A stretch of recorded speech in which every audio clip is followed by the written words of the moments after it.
karena modal uang terus silahkan untuk masuk ke partai. Kita tidak menganjurkan demikian. Akan tapi modal untuk masuk ke partai itu atau ke politik itu adalah ilmu agama, ilmu syariat, di samping iman yang kuat kepada Allah Subhanahu wa ta'ala dan Rasulnya. Jikalau tidak ada iman yang kuat, jikalau tidak ada ilmu agama, ilmu syariat, orang yang masuk ke partai, ke politik akan terfitnah. Betul atau tidak? Biasanya, mohon maaf yang sebesar-besarnya, biasanya orang yang tidak memiliki iman ini, tidak memiliki ilmu ini, kemudian masuk ke partai akan menggunakan agama demi kepentingan partai. Betul atau tidak itu? Dan demi kepentingan politik.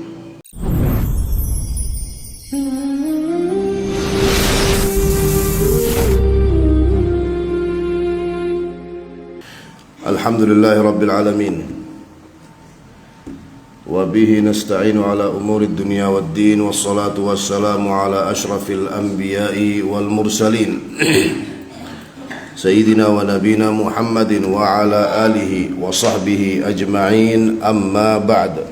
Subhanaka la ilma lana illa ma 'allamtana innaka antal alimul hakim. Rabbana zidna ilma warzuqna fahma wa la hawla wa la quwwata illa billahil aliyil azim. Alhamdulillah. Pertama-tama puji dan syukur kita panjatkan kepada Allah Subhanahu wa ta'ala, karena dengan izinnya dan rahmatnya kita bisa berjumpa lagi di masjid yang diberkahi Allah Subhanahu wa ta'ala ini. Mudah-mudahan umur kita semua selalu diberkahi Allah Subhanahu wa ta'ala dalam kebaikan, dalam ketaatan, sehat walafiat, amin ya rabbal alamin. Mudah-mudahan langkah-langkah kita dan juga dakwah kita diterima dan diberkahi Allah Subhanahu wa ta'ala, amin ya rabbal alamin. Hadirin yang dirahmati Allah, insyaallah akan kita lanjutkan kajian kitab Al-Jawabul Kafi liman sa'ala 'anid dawa'i syafi, atau kitab Ad-Da'u wad-Dawa, karya Al-Imam Al-Hafidh Abu Abdullah Muhammad bin Abi Bakar Al-Ma'ruf Ibn Al-Qayyim Al-Jauziyah rahimahullahu ta'ala. Kita lanjut hadirin yang dirahmati Allah, apa yang beliau jelaskan dalam kitabnya ini. Kata Imam Al-Hafidh Ibnu Qayyim rahimahullahu taala, wa fi Jami' At-Tirmidzi min hadits Abi Hurairah radhiyallahu taala anhu qala qala Rasulullah sallallahu alaihi wa ala alihi wa sahbihi wa sallam, yakhruju fi akhir zaman qaumun yakhtiluna ad-dunya bid-din wa yalbasuna lin-nasi musuka ad-dha'ni minal lin, alsinatuhum ahla minas sukkar wa qulubuhum qulubudh dhi'ab, yaqulu Allahu azza wa jal abi yaghtarun wa alayya yajtari'un, fabi halaftu la ab'athanna ala ulaika fitnatan tada'ul halima atau tada'ul halima fiha hayran. Jadi kata Rasulullah sallallahu alaihi wa alihi wasallam, akan datang kaum di akhir zaman, dan mati beberapa orang di akhir zaman nanti akan muncul, yang dimana mereka ini yakhtiluna ad-dunya bid-din. Jadi mereka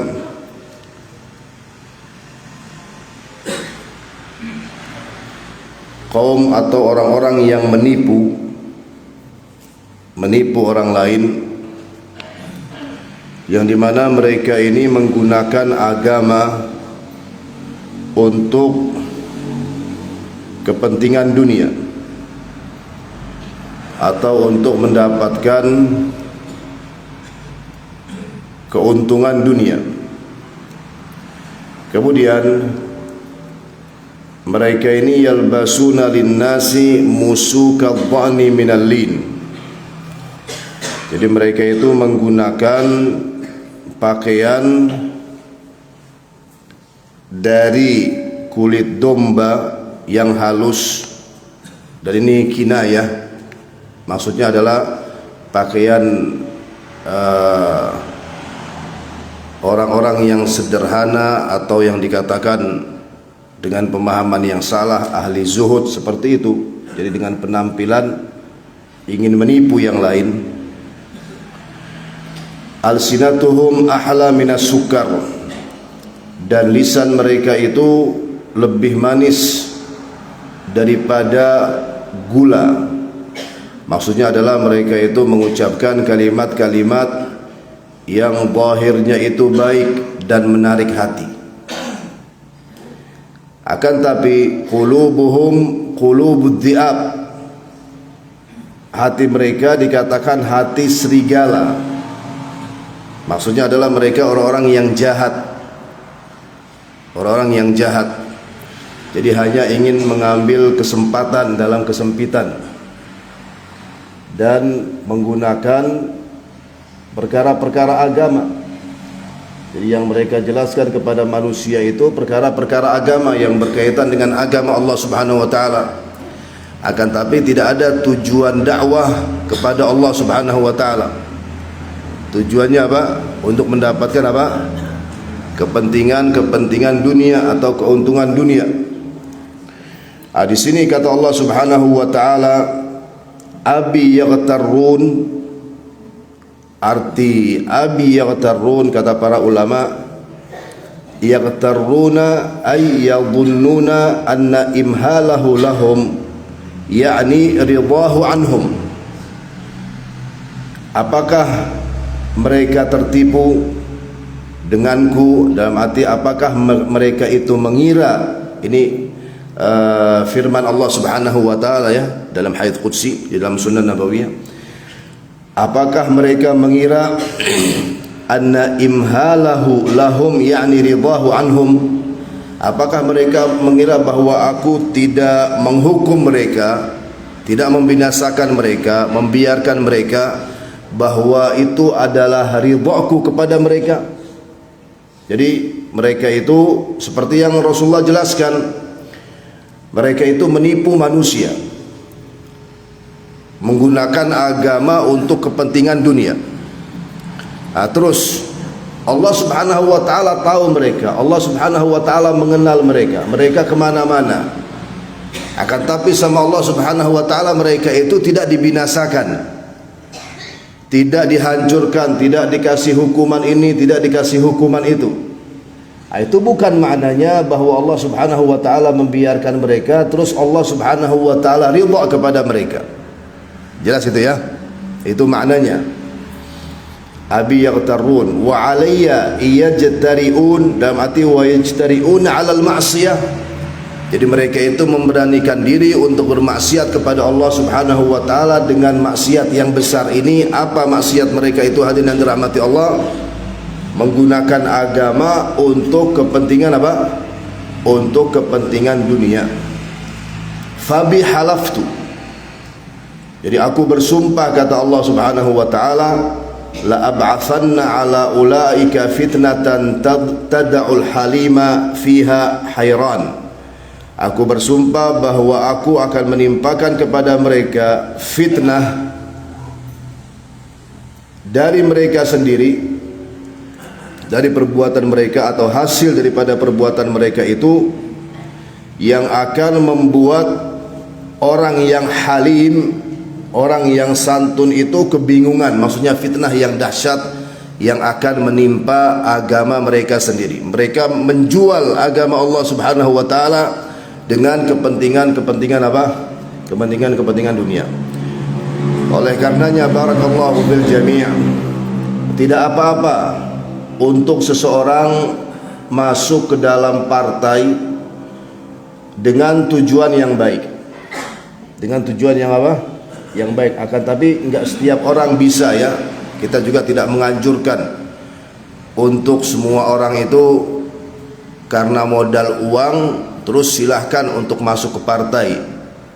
Kita tidak menganjurkan demikian. Akan tapi modal untuk masuk ke partai itu atau ke politik itu adalah ilmu agama, ilmu syariat, di samping iman yang kuat. kepada Allah Subhanahu wa taala dan Rasulnya. Jikalau tidak ada iman yang kuat, jikalau tidak ada ilmu agama, ilmu syariat, orang yang masuk ke partai, ke politik akan terfitnah. Betul atau tidak? Biasanya, mohon maaf yang sebesar-besarnya, biasanya orang yang tidak memiliki iman ini, tidak memiliki ilmu ini, kemudian masuk ke partai, akan menggunakan agama demi kepentingan partai. Betul atau tidak itu? Dan demi kepentingan politik.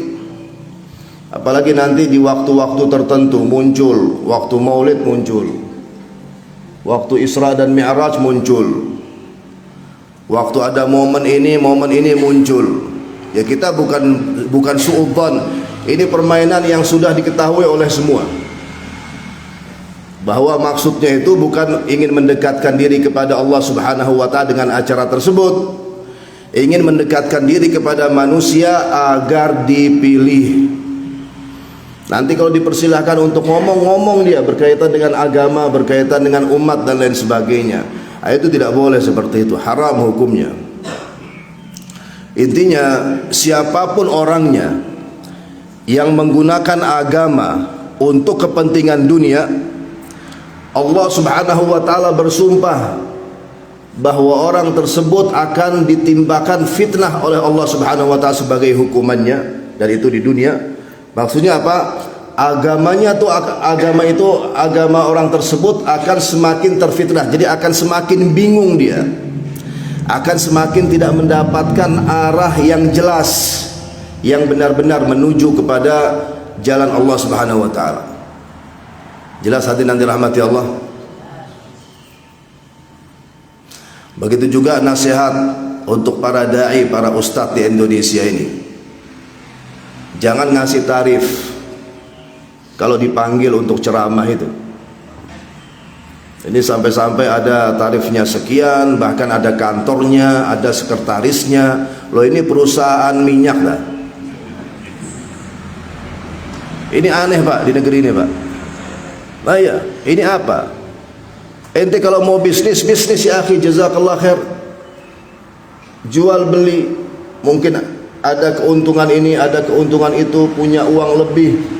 Buka modal bisnis, jual beli mobil, jual beli motor, jualan ini, jualan itu, walaupun online dengan cara yang halal, silahkan. Akan tapi untuk tidak bisa diundang kecuali jikalau yang mengundang bayar sekian. Terus kalau mau dihubungi, maaf, jangan ke telepon saya langsung ya, tolong ke sekretaris saja. Ini nggak benar seperti ini. Ini nggak benar. Ini menjual agama demi keuntungan dunia, demi keuntungan dunia.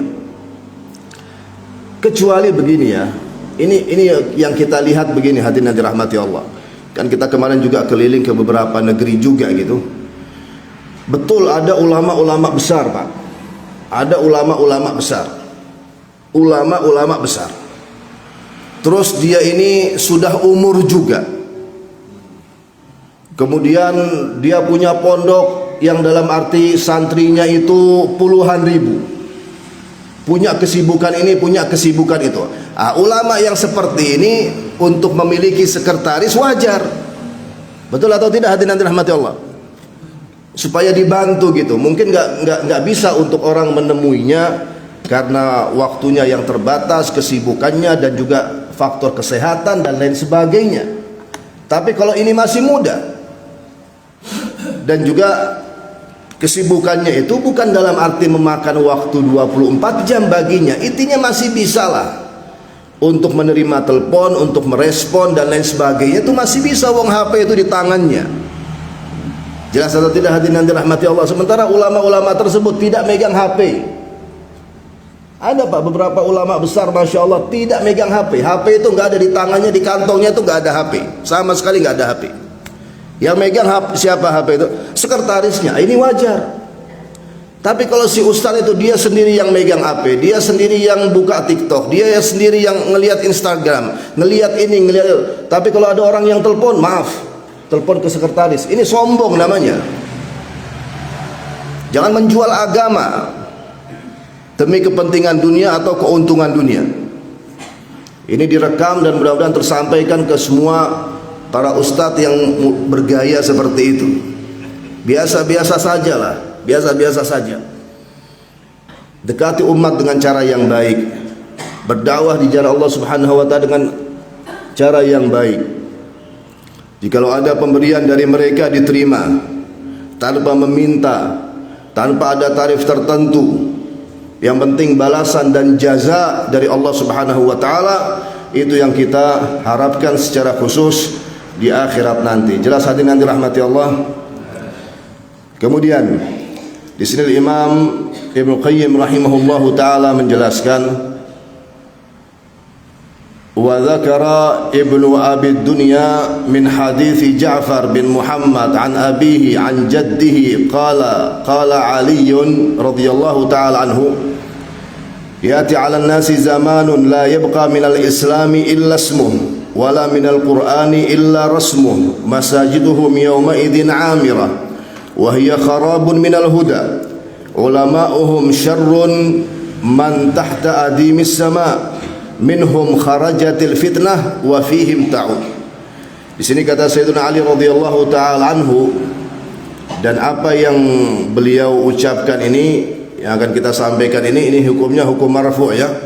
Dalam arti ini semua perkara-perkara yang gaib yang dasarnya Sayyidina Ali radhiyallahu taala anhu ini mendengar dari Rasulullah sallallahu alaihi wasallam. Karena beliau bukan nabi, sehingga beliau tidak mendapatkan wahyu, dan beliau tahu dari mana? Jawabannya dari siapa? Rasulullah sallallahu alaihi wasallam. Kata beliau radhiyallahu taala anhu, yati 'alan nasi zamanun, akan datang suatu masa kepada manusia, la yabqa minal islami illa ismuh, pada masa itu Islam tinggal namanya saja. Tinggal namanya saja. Maksudnya apa? Kata para ulama, pada saat itu umat Islam atau kebanyakan daripada umat Islam itu la yaltazimuna bi ta'alimid dini wa ahkamihi. Jadi mereka ini tidak berpegang teguh dengan ajaran-ajaran agama dan juga dengan hukum-hukum agama. Akan tapi dikatakan mereka itu muslimin atau dikatakan mereka itu muslimat. Akan tapi gaya hidup mereka bukan gaya hidup orang Islam. Bahkan sekali lagi, mereka tidak mengetahui tentang ajaran-ajaran Islam atau hukum-hukum Islam apapun. Dan di sini dikatakan bahwa seperti orang yang berkata di zaman sekarang, dikatakan Islam KTP. Betul atau tidak hadirin yang dirahmati Allah? Islam KTP, ya alhamdulillah di KTP-nya masih Islam, bukan agama lain gitu. Dan insyaallah matinya muslim, matinya muslimah. Kan kayak gitu kan? Akan tapi tolong dipelajari juga ta'alimul Islam. Jadi ajaran-ajaran Islam itu dipelajari, seperti antum semua ini jazakumullahu khairan, supaya Islam kita ini semakin kuat. Dan Islam itu tidak akan kuat dalam diri seseorang tanpa talabul ilm. Tanpa talabul ilm. Bahkan harus mendapatkan ziyadah tambahan dari apa Pak? Dari talabul ilm. Bukankah Allah Subhanahu wa taala memerintahkan Nabi kita Muhammad sallallahu alaihi wasallam untuk selalu menambahkan ilmu? Betul atau tidak? Dalam surah Taha, wa qur rabbi zidni ilma. Jadi ya Muhammad, wahai Muhammad, katakanlah rabbi zidni ilma. Wahai Tuhanku, tambahkanlah kepadaku ilmu. Jadi beliau sallallahu alaihi wasallam yatlubul ilm. Beliau mencari ilmu juga, menuntut ilmu juga. Akan tapi kepada Rabbul Alamin langsung, kepada Allah Subhanahu wa taala langsung lewat wahyu, karena beliau nabi. Di sini ada petunjuk dari Allah Subhanahu wa taala untuk semua tulabul ilm, untuk semua para penuntut ilmu, untuk kita ini semua. katakanlah, mintalah kepada Allah Subhanahu wa taala tambahan ilmu. Ini diperbanyak hadirin yang dirahmati Allah, doa ini. Rabbi zidni ilma, Rabbi zidni ilma, Rabbi zidni ilma. Nanti sama Allah akan dimudahkan cara untuk kita menuntut ilmu. Betul atau tidak? Jadi kita ini sekarang ingin mendapatkan ilmu, gimana caranya? Kita cari, kemudian kita hadiri majelis ta'lim. Ketahuilah, tidak ada orang yang bisa hadir di majelis ta'lim kecuali mendapatkan, tidak ada orang yang bisa hadir di majelis ta'lim terus mendapatkan ilmu kecuali dia ini mendapatkan izin bimbingan dari Allah Subhanahu wa taala. Oleh karenanya perbanyak daripada doa tersebut, Rabbi zidni ilma, nanti akan selalu dibimbing oleh Allah Subhanahu wa taala untuk selalu mendapatkan tambahan ilmu. Dengan tambahan ilmu ini kita bisa mengatur kehidupan kita itu bagaimana seharusnya. Baik hidup secara pribadi bagaimana seharusnya, hidup berkeluarga, bermasyarakat dan lain sebagainya, agar jangan sampai dikatakan sebagaimana yang dikatakan oleh Sayyidina Ali radhiyallahu taala anhu tentang orang-orang ini yang la yabqa minal islami illa ismuh, bahwa pada saat itu Islam itu tinggal namanya saja. Wala minal qur'ani illa rasmuhu, dan juga pada saat itu yang tinggal dari Al-Qur'an hanya tulisannya saja. Maksudnya apa? Mereka itu la yatadabbaruna ma'anihi wa la ya'maluna bima fihi min ahkamin wa ta'alim. Jadi mereka itu tidak mentadabburi makna-makna Al-Qur'anul Karim, dan juga mereka itu tidak mengamalkan isi Al-Qur'anul Karim. Jadi Al-Qur'an yang ada di tangan mereka itu hanya rasmuhu, hanya tulisannya saja. Betul hadirin yang dirahmati Allah. Untuk seorang di antara kita itu membaca Al-Qur'anul Karim atau yang namanya tilawatul Qur'anul Karim itu mendapatkan pahala, betul atau tidak?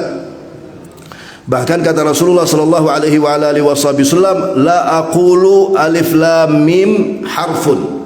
Aku tidak mengatakan alif lam mim itu satu huruf, akan tapi alifun satu huruf, lam satu huruf, mim satu huruf. Dari satu huruf yang kita baca kita mendapatkan pahala yang dilipat gandakan oleh Allah Subhanahu wa taala menjadi 10 kali lipat. Intinya mendapatkan pahala yang banyak daripada apa? Daripada tilawatul Qur'anul Karim. Akan tetapi harus difahami bahwa termasuk di antara hak Al-Qur'anul Karim adalah juga apa? Mentadabburi makna ayat-ayatnya. Jadi begini hadirin yang dirahmati Allah. Kalau seandainya jadi Al-Qur'anul Karim di dunia ini enggak ngomong. Di dunia ini enggak ngomong. Kalau seandainya ngomong, bisa berbicara, itu bisa menuntut kita di setiap rumah ini. Karena pastinya di rumah kita alhamdulillah insyaallah ada mushaf, betul atau tidak? Ada Al-Qur'an, alhamdulillah. Akan tapi kadang kala ada beberapa keluarga yang dimana mereka ini bisa dikatakan tidak pernah mentadabburi ayat-ayat Allah Subhanahu wa taala di dalam rumah mereka. Padahal mentadabburi firman-firman Allah di dalam rumah itu adalah hak Al-Qur'anul Karim yang harus ditunaikan. Jadi kalau seandainya Al-Qur'an itu ngomong, berbicara, bakal berkata kepada para anggota rumah itu, kenapa kalian tidak membacaku atau tidak mentadabburi makna-maknaku? Akan tapi di dunia tidak berbicara. Di akhirat nanti kata Rasulullah sallallahu alaihi wasallam, Al-Qur'anu hujjatun laka aw alaik. Quran itu akan menjadi hujjah untukmu atau atasmu. Dalam arti hujjah untukmu, engkau akan selamat dengan kedekatanmu dengan Al-Qur'anul Karim ketika di dunia. Jadi akan menuntunmu ke dalam surga Allah Subhanahu wa taala. Itulah yang dijelaskan oleh Rasulullah sallallahu alaihi wasallam ketika beliau bersabda, "Iqra'ul Qur'an fa innahu ya'ti yaumal qiyamati syafi'an li ashabihi", mendapatkan syafaat dari Al-Qur'anul Karim. Atau hujjatun alaik, atau hujjah atasmu. Apa hujjah atasmu? Akan menuntut kita di hari kiamat kenapa hak-hak Al-Qur'anul Karim itu tidak ditunaikan. Di antara hak Al-Quran yang harus ditunaikan adalah apa? Yang kita fokuskan sekarang, mentadabburi apa? Ayat-ayatnya. Jadi memahami semaksimal mungkin, mentadabburi itu memahami semaksimal mungkin ayat-ayatnya. Walhamdulillah ya, terjemah Al-Quranul Karim juga sudah ada sekarang ini, sehingga memudahkan bagi kita untuk kita membaca ayat ini, kemudian dibaca terjemahannya, dan itu insya Allah terjemahan yang baik, terjemahan yang bagus. Dan kita teliti juga, hadirin yang dirahmati Allah, barakallahu fikum, kita sudah teliti terjemahan yang disetujui oleh Departemen Agama ya. Terjemahan Al-Quran yang disetujui oleh Departemen Agama itu rata-rata terjemahannya itu sesuai dengan tafsirnya. Sesuai dengan tafsirnya. Itu sudah kita teliti bertahun-tahun, dan kita bertanggung jawab atas apa yang kita ucapkan ini. Akan tapi kalau terjemahan yang lain, wallahu alam, karena saya pernah membaca juga ada terjemahan Al-Quranul Karim selain yang disetujui oleh Departemen Agama, kemudian terjemahannya itu tidak sesuai dengan tafsirnya. Jadi ketika kita waktu itu mengkaji tafsir Asy-Syaikh As-Sa'di, begitu juga tafsir Ibnu Katsir, kita lihat tidak sesuai, banyak ayat yang terjemahannya tidak sesuai dengan tafsirnya. Jadi itu kita tidak merekomendasikan, kecuali yang diterjemahkan atau yang disetujui terjemahannya oleh siapa? Oleh Departemen Agama. Intinya semaksimal mungkin dibaca Al-Quranul Karim dan juga ditadabburi ayat-ayatnya, supaya kita tidak termasuk dari golongan manusia ini yang dicela yang akan datang di akhir zaman. Kemudian di sini juga kata Sayyidina Ali radhiyallahu taala anhu, masajiduhum yauma idzin amirah, bahwa masjid-masjid mereka pada saat itu amirah. Ya, ini mereka orang-orang yang tidak yang tidak mengenal ajaran-ajaran Islam, akan tapi mereka muslimin. Jadi Islamnya itu tinggal namanya saja. Kemudian Al-Quranul Karim di tangan mereka hanya tulisan saja. Terus masajiduhum yauma idzin amirah, masjid-masjid mereka pada saat itu makmur. Apa arti makmur amirah? Bukan dengan seperti ini ya. Kalau ini kan makmur dengan orang yang sholat di dalamnya, itu bagus. Dimakmurkan masjid dengan sholat wajib berjamaah, itu bagus. Dimakmurkan masjid dengan majelis ta'lim, itu bagus. Akan tapi ini masjid itu dimakmurkan dengan apa? Dengan bangunannya saja. Dengan bangunannya saja. Bangunannya besar, bangunannya mewah, bangunannya indah. Mungkin juga dibangun dengan harta atau dengan jumlah uang yang cukup banyak. Akan tapi kata Sayyidina Ali radhiyallahu taala anhu, wahiyya kharabun minal huda, tapi masjid-masjid itu kosong dari petunjuk. Gimana kosong dari petunjuk? Ya sudah, mungkin yang sholat, yang azan, yang qomat, dia yang azan, dia yang qomat, dia yang jadi imam.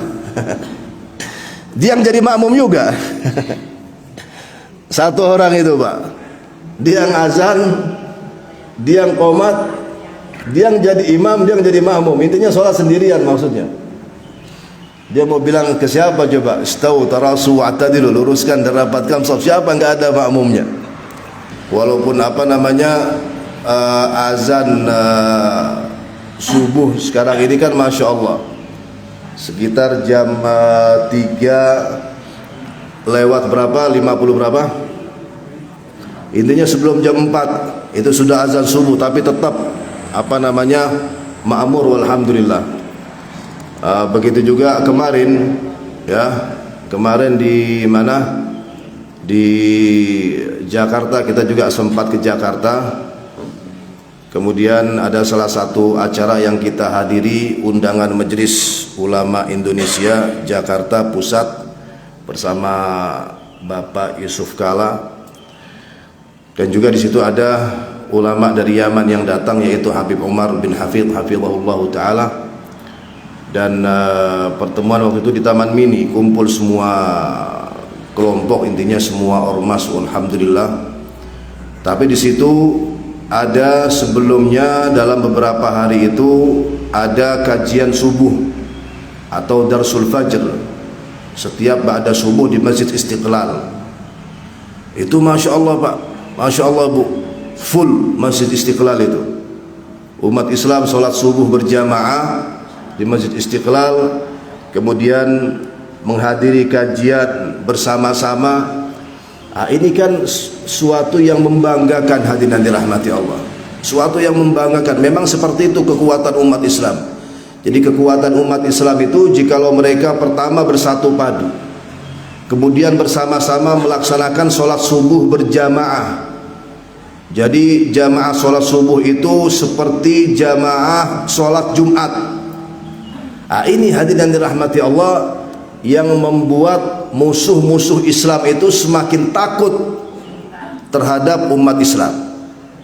Tapi kalau cuma keluar-keluar di media sosial, pas subuhnya ngorok, subuhnya nggak kelihatan di masjid, tapi media sosial dia aktifkan sampai tengah malam. Itu apa manfaatnya, apa faedahnya? Itu tidak ada faedah sama sekali. Dan berarti tidak akan mengalahkan musuh-musuh umat Islam. Mereka tidak bisa kalah, hadirin yang dirahmati Allah, tidak bisa kita kalahkan kecuali jikalau kita ini benar-benar memakmurkan rumah-rumah Allah, memakmurkan masjid-masjid ini dengan ibadah-ibadah seperti ini yang dicintai dan diridhai Allah Subhanahu wa taala.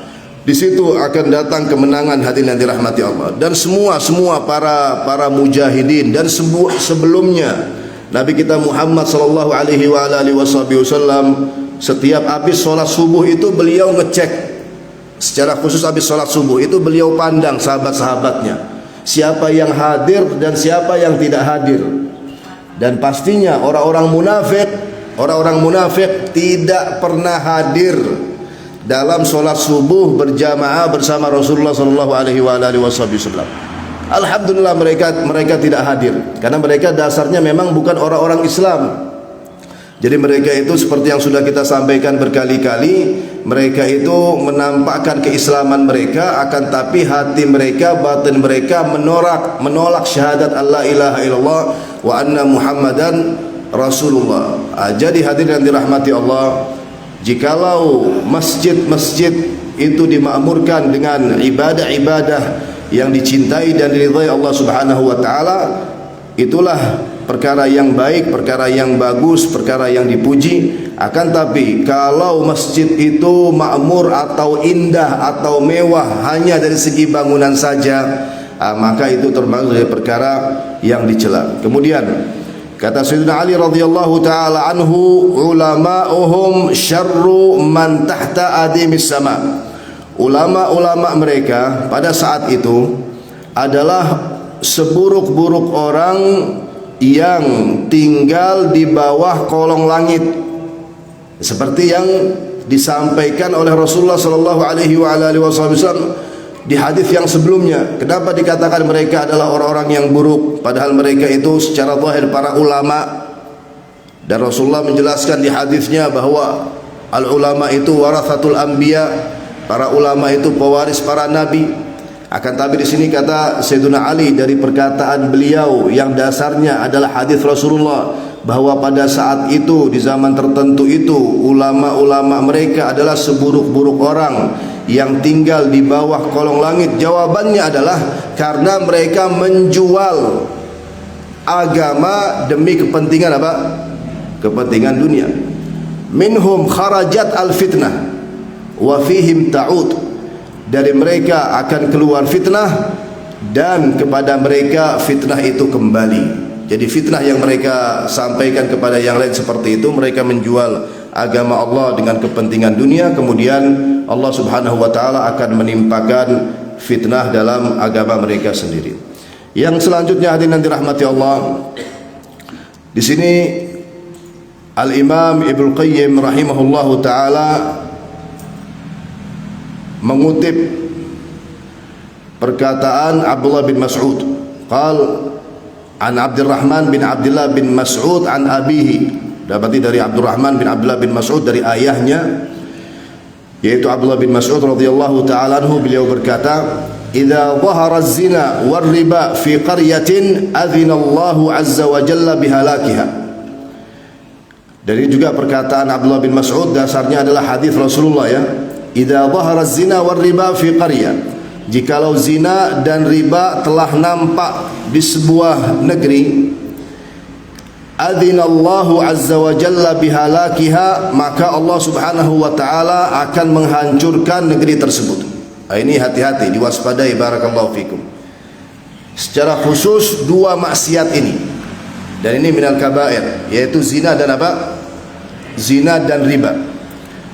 Jikalau zina dan riba ini sudah nampak, sudah merajalela, jadi tidak asing lagi dengan maksiat zina, tidak asing lagi dengan maksiat riba di sebuah negeri, maka Allah subhanahu wa ta'ala akan menghancurkan negeri tersebut. La ilaha illallah, la ilaha illallah. Hadirin yang dirahmati Allah, tentang perkara zina ini, tentang perkara zina, jangankan zina ya, jangankan zina, membuka aurat wanita, seperti misalnya di zaman dahulu ya, di zaman Rasulullah dan juga di zaman para sahabat, para tabi'in, tabi'at tabi'in, di zaman al-Imam Syafi'i, dan sebelumnya di zaman Imam Malik, sebelumnya di zaman Imam Abu Hanifah, atau setelah Imam Syafi'i, Imam Ahmad, itu membuka aurat bagi seorang wanita, jikalau itu terjadi, itu bagi mereka perkara yang besar. Bagi mereka itu perkara yang besar, dan tidak ada yang memberanikan diri dari wanita di zaman tersebut yang muslimah untuk membuka aurat. Akan tapi coba lihat zaman sekarang, jangankan membuka aurat sak pacarannya tidak apa-apa. Apakah suatu yang asing kalau ada apa namanya laki-laki sama perempuan pacaran, suatu yang asing, heboh? Hah? Enggak ada yang heboh, biasa-biasa saja. Maka ini yang kita ingkari ya, di kampus-kampus kita ini yang kita ingkari. Karena kita juga pernah menjadi dosen di UIN, kita ingkari di kampus-kampus kita itu seperti itu, tentang pacaran ini. Jangan apa namanya dibiarkan seperti itu, apalagi di lembaga pendidikan, itu tidak bagus. Secara akal saja Pak, kita nggak ngomong tentang agama. Coba secara akal sehat, laki-laki perempuan yang bukan mahram kemudian pacaran di lembaga pendidikan tertentu, itu baik atau buruk? Pakai akal sehat saja, baik atau buruk? Pasti buruk. Apalagi itu adalah bariduz zina, jalan menuju apa? Menuju zina. Makanya kan sudah kita bilang, kata Allah subhanahu wa ta'ala dalam surah Al-Isra apa? Wala taqrabu zina. Jadi janganlah kalian mendekati zina. Jadi Allah tidak bilang wala taf'alu zina, padahal itu yang dimaksud. Janganlah kalian melaksanakan zina, itu yang dimaksud. Akan tapi Allah subhanahu wa ta'ala menggunakan kalimat wala taqrabu, janganlah kalian mendekati zina. Maksudnya apa? Janganlah kalian melaksanakan faktor-faktor yang mengantarkan kepada apa? Kepada zina. Di antara faktor yang pertama dan utama yang mengantarkan kepada zina, pacaran. Rata-rata dari orang-orang yang pacaran gak ada yang selamat. Apa ada yang selamat? Kalau ada yang selamat jangan dijadikan hujjah, jangan dijadikan dalil. Tapi rata-rata tidak ada yang selamat Pak. Nas'alullah salamata wal afiyah. Tiba-tiba sang ayah nangis, sang ibu nangis bahwa anak perempuannya sudah tidak perawan lagi. Terjadi atau tidak terjadi? Terjadi. Sangat banyak, hadirin yang dirahmati Allah. Oleh karenanya itu ditutup, pintu pacaran itu ditutup. Wallahu alam ya, saya juga enggak tidak begitu mengetahui, akan tapi saya mendengar katanya ada beberapa orang tua dia itu sedih jikalau anak perempuannya belum pacaran. Loh, kenapa sedih? Katanya belum laku.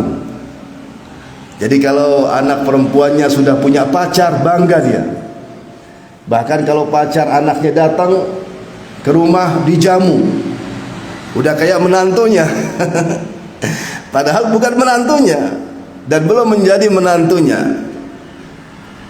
Jadi hadirin yang dirahmati Allah, hati-hati dengan perkara zina ini. Itu yang pertama. Yang kedua yaitu tentang riba, tentang perkara riba. Sudah kita bilang barakallahu fikum, untuk membuka rekening di bank riba alias bank konvensional dengan kebutuhan memudahkan perkara transfer, itu silahkan. Akan tapi jangan dengan niat menabung uang di bank riba. Kalau dengan niat menabung uang di bank riba, itu yang diharamkan. Karena begini barakallahu fikum, umat Islam ini lemah, di mana-mana umat Islam ini lemah.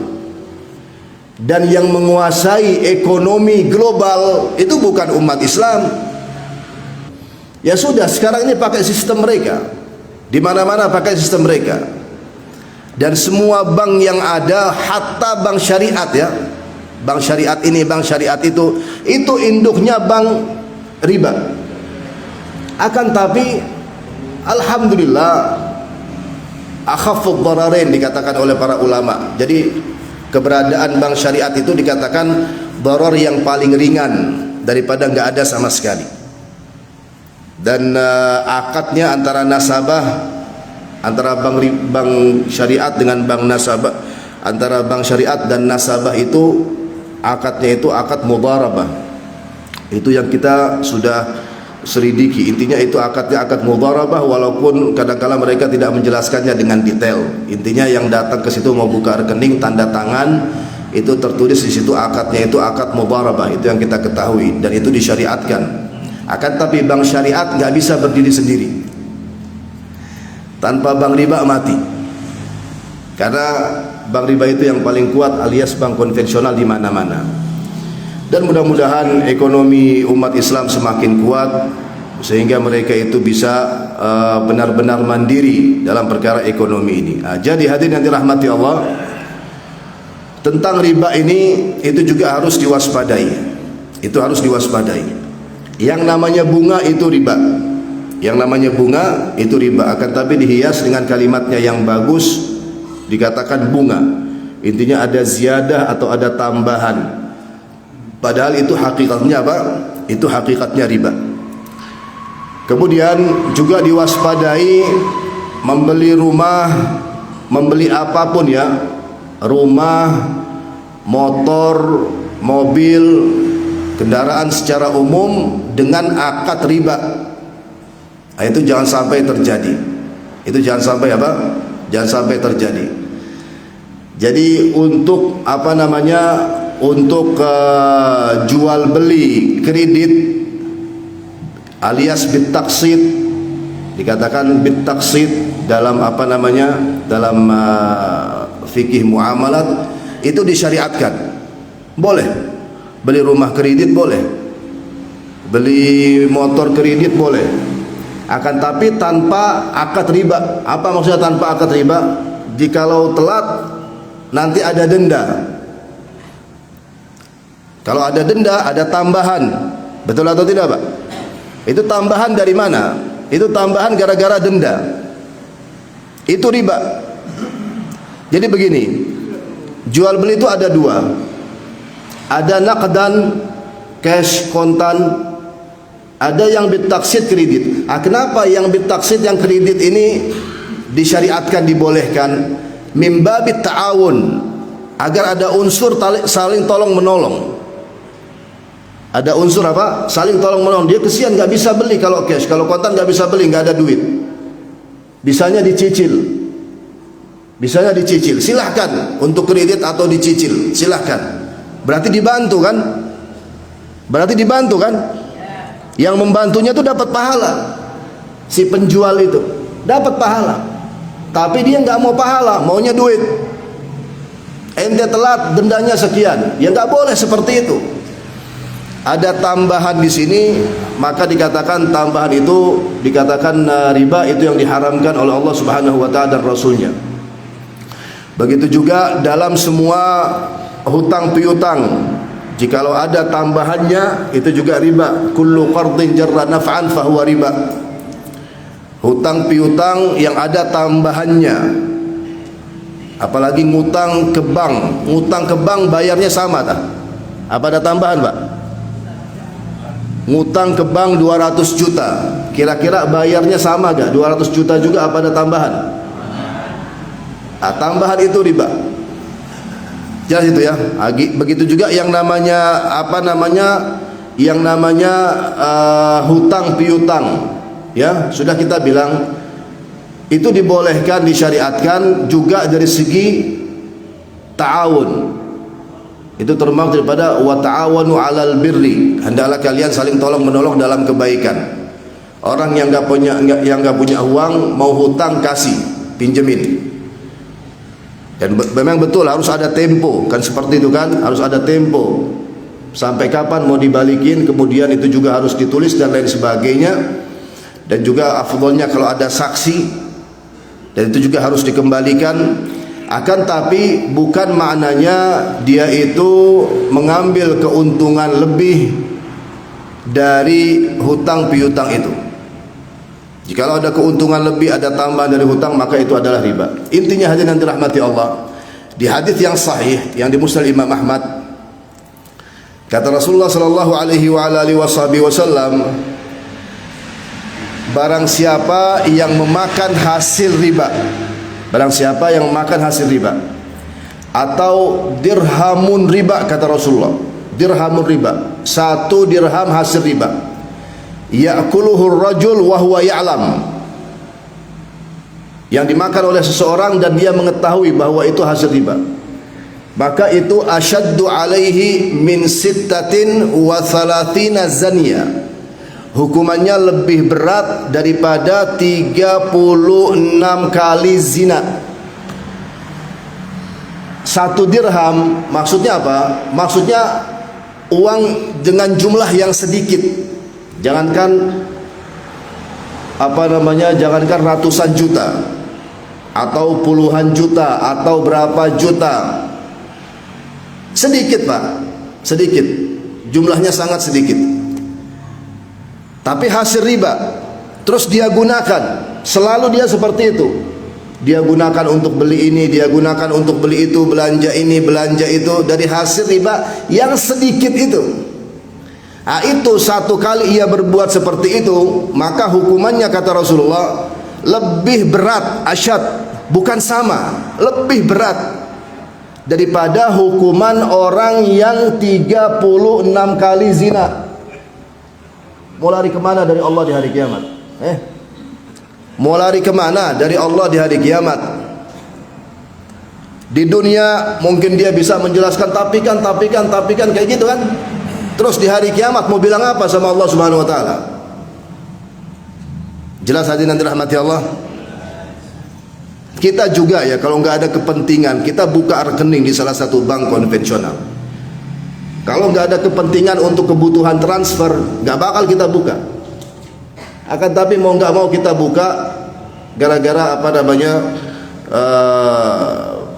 ada beberapa orang yang ingin transfer waktu itu, dan juga kita sebagai perantara saja antara orang-orang yang dermawan dengan orang-orang yang membutuhkan. Kemudian rata-rata mereka ingin untuk ditransfer supaya lebih mudah ke bank konvensional, salah satu bank konvensional. Dan kita buka rekening itu dengan kebutuhan seperti itu, kita ambil jasa transfernya, itu tidak apa-apa. Akan tapi jangan sampai ada niat untuk apa? Untuk menabung. Jikalau begini, ini tolong juga diperhatikan, barakallahu fikum. Jikalau ada seseorang dengan kepentingan tertentu, kebutuhan tertentu, intinya mau tidak mau dia itu uangnya di bank konvensional, katakan seperti itulah. Kita nggak mau ngomong mau nggak mau dia menabung, kita nggak mau dengan kalimat seperti itu. Mau nggak mau uangnya itu di bank konvensional. Wajib baginya, perhatikan ini, wajib baginya untuk dia itu mengeluarkan bunganya. Wajib baginya dengan detail. Jadi begini, dia bilang, Ustadz ada nggak bisa untuk buka rekening di selain bank konvensional? Nggak bisa, mau nggak mau di bank konvensional. Terus uang ana semuanya di situ. Ya sudah, bagi orang yang seperti ini kita katakan kepadanya, bisa nggak untuk antum mengeluarkan bunganya, taruhlah dalam laporan setiap tahun. Dalam setiap tahun bisa nggak untuk antum mengeluarkan bunganya semuanya dengan detail tanpa tersisa? Kalau seandainya dia bisa mengeluarkan bunga tersebut, wajib dan harus memang bisa, harus memang bisa untuk mengeluarkan bunga tersebut. Dia keluarkan bunganya tersebut, itu jumlahnya berapa, kemudian dia berikan kepada yang lain dan dia katakan kepada yang lain bahwa ini hasil riba. Udah mau nggak mau ngomong sudah. Ini gimana ngomong hasil riba ya? Katakan sudah ini bunga atau hasil riba. Maksudnya apa? Agar uang tersebut digunakan untuk fasilitas umum. Jelas itu ya? Kasih ke Pak RT. Pak RT, ya. Ini Pak, ada misalnya ada 10 juta. Ini Pak 10 juta. Hasil riba, bunga bank Pak. Kata Pak RT, alhamdulillah. Alhamdulillah dari mana Pak? Tunggu dulu. Dikira buat dia gitu. Tunggu dulu Pak, ini hasil riba, ini bunga ini jenengan gunakan untuk fasilitas umum. Coba lihat apa namanya di kampung itu, untuk betulin jalan, untuk betulin apa namanya lampu dan lain sebagainya. Jelas hadirin dirahmati Allah. Intinya di sini kata Abdullah bin Mas'ud radhiyallahu taala anhu, ya, bahwa zina dan riba ini jikalau sudah zahar, sudah nampak, sudah merajalela di sebuah negeri, maka Allah Subhanahu wa taala akan membinasakan negeri tersebut. Jangan difahami bahwa Allah membinasakan negeri tersebut dengan menghancurkan bangunan-bangunannya. Itu diantara maknanya. Allah membinasakan negeri itu dengan menghancurkan bangunan-bangunannya. Itu diantara apa? Di antara maknanya. Akan tapi bisa jadi yang dihancurkan sama Allah ekonominya, bisa jadi yang dihancurkan sama Allah rasa amannya, bisa jadi yang dihancurkan oleh Allah Subhanahu wa taala dari perkara ini, dari perkara itu. Jelas atau tidak hadirin dirahmati Allah? Kadangkala kita merasakan itu juga hadirin dirahmati Allah.